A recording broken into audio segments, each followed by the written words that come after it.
화요회 법법법 8번째 시간입니다. 네, 안녕하세요. 오늘은요. 네. 장 박사님 언제 결혼하셨어요? 저 결혼한 지 20몇 년 됐습니다. 왜 20 몇 년 뒤가 없어요? 너무 빨리 해서 좀, 네. 개인의 프라이버시상 네. 숨기시는 거였어요? 그렇죠. 네. 그래서 20 몇 년. 네. 혼인신고 하셨던 날 기억하세요? 네, 기억합니다. 같이 가셨어요? 당연히 둘이 같이 가야죠. 같이 갔는데, 네. 그때 무슨 증인이 필요하다고 그래서, 네. 근데 이제 증인까지는 생각을 못 했거든요. 네. 그래서 그때 혼인신고하러 온 다른 커플하고 이렇게 맞바꿔서, 그러니까 거기도 이제 혼인신고하러 왔으니까 서류를 다 갖고 왔을 거 아니에요. 네. 그래서 자기 증명하고 그 커플 혼인은 저희가 증명해주고 저희 커플 결혼은 그쪽이 증명해주고, 근데 그때 잠깐 본 분들이라 누군지는 잘 모릅니다. 그렇게 하셨구나. 네. 저는 혼인신고 저 혼자 했어요. 아니, 혼자 가능합니까? 예! 모르셨구나. 네. 저는 남편이 그 당시에 되게 바빴어요. 네. 그 당시가 레지던트를 할 때여서 네. 되게 바빠가지고 정말 저 혼자 가서 네. 혼인신고 혼자서 하고, 근데 되게 좀 기분이 서러운 거예요. 그렇죠. 남들은 다 같이 오는데. 아니요. 근데 네. 같이 오는 게 아니고요. 엄마가 오기도 해요. 아니, 당사자 중에 한 명이 안 와도 전 당사자들이 안 와도 혼인신고가 됩니까? 그쵸. 그래서 제가 그날 네. 혼인신고를 하고 제가 글을 썼던 게 있어요. 네. 참 결혼 쉽다. 근데 이혼은 참 어렵다. 제가 이렇게 글을 썼었어요. 우리나라는 결혼은 쉽고 이혼이 어렵고. 사실 결혼도 어려워야 돼요. 그렇죠. 신중해야 되고요. 네. 왜냐면 결혼이 너무 쉬우니까 어떤 문제가 발생하게요? 모르겠습니다. 그죠? 네. 자, 실제 사건입니다. 저는 실제 사건만 가지고 있으니까요.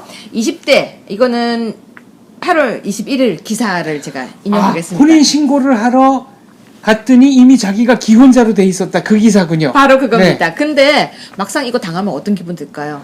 옛날에 미스 코리아 김성희 씨인가가 그 스토커한테, 네. 그래갖고 혼인신고 당해서 그 남자는 구속이 되고, 김성희 씨는 77년도 미스 코리아인가? 근데 아무튼 되게 예뻤죠. 우울증 걸리고, 네. 네. 근데 그때 혼인신고를 혼자 해가지고 그 수감된 그 사람이 네. 마지막에 보낸 편지가 그런 거였어요. 기왕에 미친놈이 한마디만 더 할까요? 이 혼인이 취소되기 전까지는 법적으로는 김성희 씨는 제 아내입니다. 무섭다. 소름 끼치는데요? 예. 근데 2010년에요. 2010년에 혼인 무효 소송을 냈던 것이 368건이었어요. 이게 무효 소송이라는 건 뭡니까? 일단 혼인 신고가 돼 있는데 이게 아니다. 잘못된 거다. 잘못된 거다. 근데 나는 혼인할 의사가 없었다. 2015년에는 벌써 253건이에요. 그 평균적으로 288, 271, 268 생각보다 많죠. 네. 사례 한 두 개만 얘기해 드리자면요. 네. 지금 이 사건은 네. 본인이 20대 여성이 결혼을 해서 남편이랑 같이 혼인신고를 하러 구청에 갔더니 본인은 이미 결혼한 여자인 거예요. 기혼자로 돼 있다. 예. 누가 신고한 건지 나옵니까? 옛날에 사귀던 남자친구가 몰래 가서. 아니 그러면 본인의 의사에 반해서 어떻게 신고가 가능하냐는 겁니다. 생각보다 쉬워요. 신분증과 도장만 있으면 돼요. 그러면 그 남자친구는 사귀던 여자의 신분증 도장이야 파면 되는 것 같고. 그 당시에 사귈 때 뭔들 못 해주겠어요. 사귈 때 예를 들어서요. 박사님이 연애를 하고 있는데 사랑하는 이제 지금은 부인이지만 애인이 내가 오늘 자기를 위해서 뭘 하나 만들어 줄게, 신분증 하루만 빌려줘 하면 그거 안 해주겠어요? 그럼 해주는 경우가 많겠죠. 사귈 때인데 좋을 때 뭔들 못 하겠어요. 사귈 때야 예를 들어서 내가 오늘 뭐 하는데 자기 신분증 좀 빌려줘 하면 준단 말이에요. 네. 그렇게 했던 거죠. 사귈 때니까. 그래서 그걸 가지고 가서 막 도장 파서 신고해놓고. 본인 신고를 하고 여자는 그걸 모르고 몇 년이 쭉 지났던 거예요. 근데 아차 하고 이제 이게 뭐냐 하고 요구를 했더니 결혼했던 이 남편 집에서는 파혼을 요구하고 너 도대체 무슨 사이였냐? 파혼을 요구하고 너 진짜 결혼했던 거 아니냐? 여자가 아무리 아니라고 해도 그리고 그 남자를 만나서 얘기했더니 이렇게 얘기하는 거야. 우리 되게 오랫동안 동거하다가 결혼했었잖아. 그런 사실이 없는데 그런 식으로 말했다 그러면은 그 남자는 그렇게 얘기를 하는 수준 거예요. 이하네요. 그래서 이 여자는 본인이 결혼 사기꾼이 돼버린 거예요. 네. 그리고 재판이 갔어요. 재판이 정말 길게 그러니까 질질질 끌다가 지금도 소송 중인데요. 네. 지금도 이게 혼자서 소송이 안 돼요. 그래서 어떻게 되냐면 그 변호사도 사고 너무 힘들게 네. 돈도 나가고 그러면서 본인은 지금 결혼도 못 하고. 네. 근데 이런 사건이 평균 1년에 250건 이상이라는 것이죠. 아, 이거는 근데 심각하네요. 여자만 당하는 것이 아니고 남자가 오히려 더 많이 당할 수도 있겠네요. 남자도 많이 당해요. 특히 또 하나의 사례는요. 남자가 병원의 의사였어요. 네. 근데 간호사가 의사 선생님 신분증을 뭐 가지고 할 일이 있는데 가서 신고를 해버린 거예요. 혼인 신고를. 그리고 네. 몇 개월이 지난 뒤에 이혼하겠다고 위자료를 달라고 한 거예요. 야, 그건 아니 그럼 그런 경우에 법원은 실제로 혼인 생활을 했는지 안 했는지 이런 거 증빙하라고 안 그럽니까? 일단 신고가 돼 있으면 무조건 인정하는 건가요? 일단 법적이니까요. 우리는 법률혼주의니까 일단은 사실혼이 아니라 법률혼. 우리는 법률혼주의 방금처럼 입증을 하라고 하는 네. 것도 따라오겠지만요. 일단은 법적으로 혼인신고 딱딱딱 되어 있는 게 제일 중요한 거죠. 네. 그런데 이게 바로 이 문제가 왜 있냐면요. 재산 상속 때문에도 많이 발생해요. 병 간호를 하다가 네. 나이 드신 분이 돌아가실 때가 다 돼가니까 네. 간호하던 사람이 본인이 이 사람의 아내인 것처럼 혼인신고를 해버리는 거예요. 아, 그런 경우는 덜어 있다고 들었습니다. 생각보다 네. 많아요. 네. 또 이제 뭐 좋아하던 사이에서 그러기도 하고 스토커인 경우도 있고 또 이렇게 재산 때문에 그러는 경우도 있고 또 어떤 경우가 있냐면 둘이 결혼하기로 했다가 깨지는 거예요. 네. 깨졌는데 깨질 수 없다. 나만 억울하다. 이제 남자가 다른 여자랑 결혼하려고 하니까 또 여자가 다른 남자랑 하려고 하니까 신고를 해버리는 거예요. 신고를 해버리는 네. 거야. 그러니까 법적으로 앞길을 막아버리는 거네요. 같이 죽자. 네. 그렇게 되는 거죠. 지금 민법상 부모의 동의 없이 결혼을 할 수 있는 나이가 만 20세인가요? 제가 알기로는 18세로 알고 18세. 있는데 그 부분은 한 번 더 확인해요. 네. 18세일 거예요. 그 부모의 동의가 있으면 만 16세부터 되는 걸로 네. 알고 있고, 근데 그 나이를 넘어선 어른들, 더 어른들이 이런 걸 한다는 거예요. 20대, 30대. 네. 40, 50대도 많이 해요. 야, 그러면 일단 신분증을 함부로 누구한테 주면 안 되겠네요. 사실은요, 주민등록증 법에 못 주게 돼 있어요. 그러니까 법규 위반이니까 그런 면에서는 할 말이 없는 또 할 거네요. 말이 없. 네. 보통요, 주민등록증은 본인 소지가 법적 기본 원칙이고요. 네. 항상 가지고 다녀야 되고. 그리고 내가 소지해야 되는데 네. 남에게 빌려주면 그것 자체가 원래는 위법이에요. 그렇기 때문에 이 부분에 대해서 내가 얘기하기도 나도 참 내가 그럼 신분증을 준 건 물론 훔치기도 해요.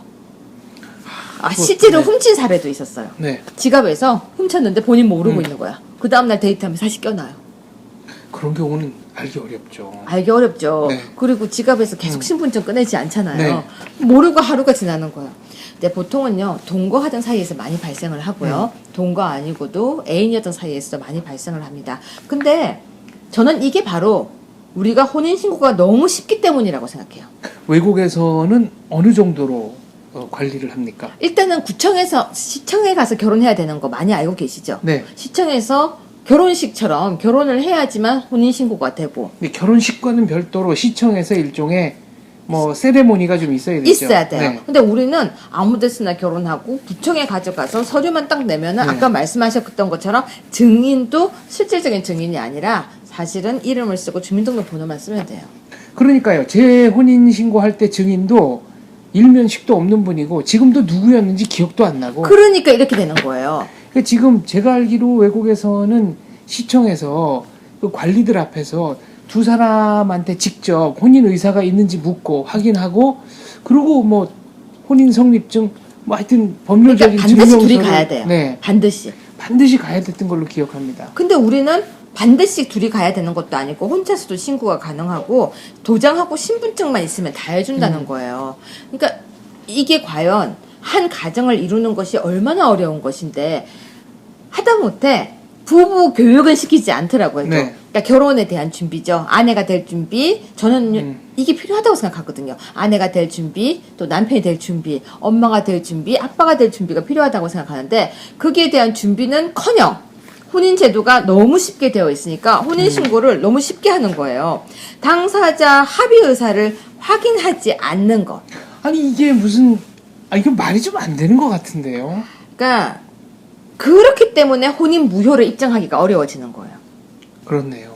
그 장면이 다 동영상에 찍혀 있는 것도 아니고 그럼 이걸 악용하는 사람도 많겠죠. 두 사람이서 혼인신고를 다 하고 나서도 이 사람이 이혼을 해야 되는데 이혼하기 싫으니까 우리 혼인 무효하자. 이혼은 흔적이 남지만 무효는 흔적이 안 남거든요. 아예 원점으로 돌아가니까. 그러니까 우리 둘이서 그냥 우리 살기 싫으니까 이혼하지 말고 결혼하고 뭐 한 3개월쯤 살다가 그럼 이거 혼인 무효로 하자. 그럼 네가 그냥 뒤집어 써라. 네가 가서 혼자서 했다고. 이렇게 악용하는 사람도 많아요. 이 혼인 무효 제도를. 그러면 다른 사람이 이 사람과 결혼할 때 이 사람은 이혼남이지만 모르고 결혼하는 거죠. 혼인 무효가 되었으니까. 이게 굉장히 안 좋은 제도인데, 자, 그럼 이혼은 어떤가요? 이혼은 뭐 상대방의 과실도 입증해야 되고, 일단 거기는 이혼 전문 변호사가 있는 걸로 봐서, 결혼 전문 변호사는 없어도 이혼 전문 변호사가 있는 걸로 봐서는 그쪽이 훨씬 더 맞아요. 복잡하다. 이혼은 숙려기간, 또 재산 분할, 양육권 문제 등등 해서 합의가 되어도요. 몇 개월 뒤에 오세요. 한 번 더 고민해 보세요. 이렇게 좀 귀찮아요. 이혼은. 근데 혼인은 그렇게 쉬우면서. 그러니까 이거 모순 아닙니까? 이혼은 너무 어렵게 놓은 거예요. 사실 두 사람이 합의가 되어서 끝났을 때는 딴 문제가 없다면 재산도 끝났고 자녀 문제도 끝났으면 바로 해주면 되잖아요. 왜 법이 또 관여를 하냔 말이죠. 왜 남의 사생활에 가입을 관여를 미국, 이렇게. 독일, 프랑스 같은 경우는요. 혼인 예비 절차, 숙려 기간이 있고 혼인 신고를 해요. 반대네요. 이혼은 생각보다 쉬워요. 왜냐하면 두 사람이 이미 금이 갔다고 생각하는 거죠. 금이 갔는데 그것을 미국 이혼 생각보다 쉬운 거 아시죠? 두 사람만 합의해서 그냥 사인해서 보내면 끝나는 거 아닌가요? 우리는 파탄주의라고 하잖아요. 파탄주의인데 미국은 그냥 합의하면 끝나요. 이혼이. 그러니까 우리는 혼인 생활을 더 이상 지속할 수 없을 만한 특별한 사유가 있다. 이거를 증명해야 되는 거죠. 그렇죠. 한 사람이 잘못했다. 뭐 한쪽이 외도를 했다든가, 뭐 도박벽이 있다든가, 뭐 가사를 돌보지 않았다, 성관계를 거부했다. 그러면서 또 뭐라고 하냐면요. 두 사람이 성격 차이다 이러면은 더 살아봐라. 법원이 그래요. 그리고 우리는 싫다고 하는데도 특히 왜 이런 경우가 있어요. 잘못한 게 하나도 없는 남편인데 살 수가 없을 때가 있어요. 그 성격이 안 맞으면 그렇죠. 그렇죠. 뭐 어디까부터 발끝까지가 싫은데. 이 남자가 단점은 없어요. 그러니까 여성분은 굉장히 꼼꼼한데 남편은 자유주의자라든가 혹은 그 반대의 경우. 근데 바람은 안 펴요. 그러면 법원은 이혼하지 말라 그래요. 그래가지고 얼마 전인가 저 70대 후반 할머니가 80대 중반의 남편을 상대로 이혼 소송을 냈는데 판사가 아니 기왕 사신 거 좀 더 사시지 그러냐고. 그 할머니는 아니 50년을 당하고 살았는데 내가 얼마를 더 당하고 살아야 되느냐. 바로 그거예요, 박사님. 그러니까 우리는 혼인은 도장만 찍고 그냥 가기만 하면 해주고 이혼은 내가 싫다는데 살으라고. 아니 그럼 둘 다 쉽게 하든가 둘 다 어렵게 하든가 일관성이 있어야지. 또 문제가 있어요, 이혼에. 왜 개인 사생활을 이혼 법원에 가가지고 가정법원에 가서 가정조사관 앞에서 다 얘기를 해줘야 돼요. 하기가 싫어도 프라이버시인데 하기가 싫어도 해야 돼요. 그 사람이 그 가정 긴 세월을 어떻게 몇 시간 동안 다 알아들어요. 그러니까 그거는 오히려 정신과 의사나 심리 상담사가 해야 될 역할이지. 그리고 조정을 원치 않는 경우도 있잖아요. 그렇습니다. 근데 왜 자꾸 조정을 하려고 하냐고요. 그러니까 도저히 더 못 살겠다. 빨리 깨끗하게 끝내달라. 여기서 그냥 해달라. 여기서 해달라고 하는데 계속 조정 절차 상대는 빨리 끝내고 싶은데 자꾸 뭐 잘못이 있냐 없냐 이건 아니라는 거죠. 근데 지금 아까 제가 얘기했듯이 외국에서는 결혼할 때 혼인 당사자 2명과 증인이 모두 가야 돼요. 그리고 공무원 판사 앞에서 혼인 의사를 확인하고 혼인으로 발생하는 의무를 다 설명을 들은 뒤에 그 설명을 듣고 난 뒤에 진짜 사인을 하고 숙려 기간을 거친 뒤에 혼인이 된다는 것이죠. 그래서 외국에서는 프로포즈를 하면은 여자가 감격하는 이유가 이 남자가 나를 위해서 상당히 많은 법적인 분리를 감수하는구나. 그것 때문에 이제. 프로포즈 하셨어요? 그럼요. 저희 때는 근데 뭐 이벤트나 이런 건 없었고, 그냥. 결혼해 주세요. 외국에서는 결혼에 대해서 굉장히 신중하고 그래서 동거도 많아요. 동거가 많죠. 이미 90년, 80년대 후반인가부터 그 보수적이라는 영국에서 부부가 출전하는 테니스 대회에 사실상 혼인 관계를 유지하고 있는 그러니까 법적 커플이 아닌 동거 커플에게도 참가를 허용했습니다. 아, 영국에서요? 네. 네, 우리나라에 얼마 전에요. 사실혼 관계를 인정하지 않는 법안이 발의된 적이 있었어요. 네. 근데 전 그 법안에는 반대예요. 왜냐면 법률혼이 있는 나라에서 사실혼을 법률혼과 똑같이 인정을 하면 우리나라는 아마 법률혼은 안 할 거예요. 그럼요. 그럼 법률원 한 사람들이 상대적으로 손해를 보는 거죠. 바보가 되는 거죠. 네. 그렇기 때문에 사실혼과 법률혼이 함께 가기 위해서 똑같이 준다 그건 아닌 거예요. 네. 그건 맞지 않는데 그리고 사실혼을 하고 싶으면 하게 하고 예를 들어 전세금 반할이라든지 그런 네. 부분은 인정해주면 되는 것이지 사실혼을 법률혼과 똑같이 할 필요까지는 없다고 생각하지만 혼인에 있어서 좀 절차화할 필요는 있다. 그리고 이혼에 있어서 이미 깨진 부부에게 네. 그 강력하게 살아라고 권유할 것은 법이 할 수 없다. 네. 그래서 이혼 절차는 조금은 더 간소하게. 다만 부부가 정말 상대가 팽배하게 이혼이 힘들 때 있잖아요. 자녀 문제에서도 싸우고 그럴 경우에는 조정이 들어가지만 서로 키우겠다라든가 서로 안 키우겠다. 뭐 그렇죠. 근데 합의가 된 부부에게 네. 법이 너무 나설 필요는 저는 없다고 생각해요. 이미 합의를 해서 우리 이렇게 하겠습니다라고 했는데 아이가 몇 살이니까 좀 더 있다가 하세요. 이런 식으로 할 필요는 저는 없다. 이미 깨진 부부는 네. 이미 깨진 부부는 정말 유책 배우자의 잘못을 따지고 하는 우리나라 제도보다는 깨진 부부는 그냥 깨졌다라고 보는 것이 훨씬 더 맞다. 저는 네. 그렇게 봐요. 아까 말하다가 제가 좀 실수한 것 같은데 우리나라는 유책 배우자, 유책주의예요. 근데 외국은 바탄주의. 아까 제가 우리나라가 바탄주의라고 얘기한 것 같은데 우리는 유책주의. 우리는 네, 유책주의. 제가 네. 실수한 것 같아요. 네. 우리는 유책주의고 외국은 바탄주의인데 저는 그냥 깨진 집은 원활하게 헤어지게 하는 것이 더 맞다. 어렵지 않게라고 생각해요. 지금 부부 재산권 분할 문제가 나왔으니까 네. 제가 우리 사회에서 널리 통용되고 있는 요 오해 하나 요거 좀 소개하고 아, 싶어요. 네. 왜 서양 영화 보면은 남편이 꽃을 사갖고 오면 부인이 막 굉장히 좋아하면서 껴안고 난리가 나잖아요. 네. 이제 대한민국 남성들의 불만은 아니 어쩌다 이렇게 꽃으로 사가면 부인들이 별로 좋아하지도 않고 이런 거 뭐하러 사왔냐. 물론 좋아는 하지만 이게 결정적인 차이가 있어요. 혹시 재산 때문인가요? 아니 결혼을 해도 외국에서는 각자의 통장은 각자가 가지고 네. 이른바 생활비 통장, 부부가 공동 관리하는 통장을 하나 만들어서 그때 수입, 지위 이런 거에 따라서 이제 얼마씩 넣죠. 그러니까 남편이 꽃을 사온 거는 남편이 자기가 관리하는 자기 돈, 자기 통장에서 사와서 부인이 그렇게 좋아하는 거고요.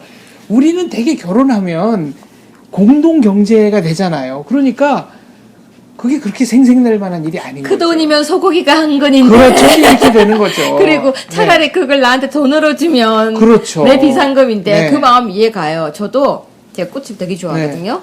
근데 이제 결혼하고 난 뒤에 결혼 전에는 네. 남편이 뭘 사주면 다 좋았어요. 그건 남편 돈이니까. 근데 결혼하고 난 뒤에는요. 남편이 뭔가 이렇게 살려고 하면 사지 말라고. 그건 우리 돈이니까. 네, 우리 돈에서는. 아니, 제 돈 같아요. 네. 그거는. 네. 그러니까 하지 말라 그러는 거예요. 그렇습니다. 이젠 내 거 같거든요. 네. 그리고 남편이 이거 사줄까? 그러면 됐어. 그러면 남편은 그러죠. 왜 자꾸 안 살려고 하냐고. 그럼 제가 부군께서 그 의사 선생님으로 알고 있는데 네. 전화해서 혹시 딴 주머니 차셨냐고 살짝 한번 여쭤볼까요? 저희 남편은 귀찮아서 못 돼요. 아 귀찮아서 네, 딴 주머니를 진짜로 못 찰 사람이다. 네. 귀찮아서 못 차요. 아 과연 사실일까요? 네. 네, 알 수 없습니다. 네. 네. 갑자기. 여기까지만 네, 하겠습니다. 네, 요 얘기는. 네. 저 집에 가야겠어. 자, 혼인신고가 이렇게 네. 쉽다. 또 어떤 문제가 있을까요? 혼인신고가 쉽고 한 거 있고요. 이어서 제가 또 하나 이제 네. 가정 이야기를 할 시간 되나요? 그 얘기는 이어서 끊어서 할까요? 네, 9회 때 끊어서 한번 하죠. 네, 그럴게요. 네. 그럼 여기서 인사드리겠습니다. 알겠습니다. 혼인신고가 너무 쉽다. 이건 정말 문제다. 그리고 이혼이 해마다, 너무 어렵다. 이혼이 너무 어렵다. 이것도 문제다. 그리고 해마다 그 혼인 무효 소송이 너무 많다. 네. 그래서 법적 손질이 필요하다. 이 혼인무효 소송도 제기하면 또 오래 걸릴 거 아니에요? 단박에 끝나는 게 아니고 뭐 이런 진위 이런 여부를 따져야죠. 야, 이게 나는 살았다 그러고 네.